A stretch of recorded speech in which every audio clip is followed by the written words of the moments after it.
আমরা গ্রাম থাকি ভুবন পাহাড়ের একটা ভিউ দেখাইতে যাই। আর তো আমরা আসাম তোরা কাছাড়ের বাইরের তাকিয়েও যারা যারা এই ভিডিওটা দেখের একটা লাইক করিয়া যাইবা। লাইক করলে কি তাই আমরা একটু মোটিভেশন পাই ভিডিও বানানির লাগি। চলেন ভুবন পাহাড়টা দেখাই এই সময়ের ভিউটা। এই দেখুন ভুবন পাহাড়টা। তো এখনের সময় কিছু দুমা দুমা লাগে, এইরকম থাকবই এই সময়ের মধ্যে। তো বৃষ্টিপাত ওইগুলো এরকম থাকতো না, পরিষ্কার পরিচ্ছন্ন হয়ে যাব। আর এইদিকে দেখতে পারা এটা হলো ভুবন পাহাড়, আর এই জায়গাতে হইলো আমরা ভুবন মন্দির, ঠিক আছে। আর এই দেখুন দেখতে পারবা সানসেট হইতে যার কিছু সময়ের মধ্যে, সূর্য অস্ত হইতে যার।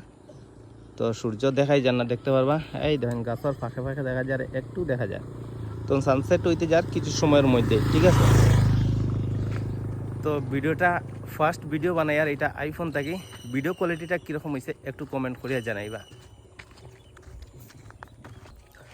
আমরা গ্রাম থাকি ভুবন পাহাড়ের একটা ভিউ দেখাইতে যাই। আর তো আমরা আসাম তোরা কাছাড়ের বাইরের তাকিয়েও যারা যারা এই ভিডিওটা দেখের একটা লাইক করিয়া যাইবা।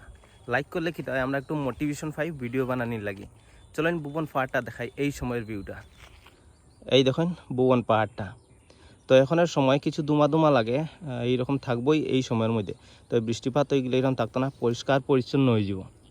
আর এইদিকে দেখতে পারা এটা হলো ভুবন পাহাড়, আর এই জায়গাতে হইলো আমরা ভুবন মন্দির, ঠিক আছে। আর এই দেখুন দেখতে পারবা সানসেট হইতে যার কিছু সময়ের মধ্যে, সূর্য অস্ত হইতে যার। তো সূর্য দেখাই যার না, দেখতে পারবা এই দেখেন গাছের ফাঁকে ফাঁকে দেখা যায়, একটু দেখা যায়। তো সানসেট হইতে যার কিছু সময়ের মধ্যে, ঠিক আছে। তো ভিডিওটা ফার্স্ট ভিডিও বানাই, আর এটা আইফোন থাকি। ভিডিও কোয়ালিটিটা কীরকম হয়েছে একটু কমেন্ট করিয়া জানাইবা।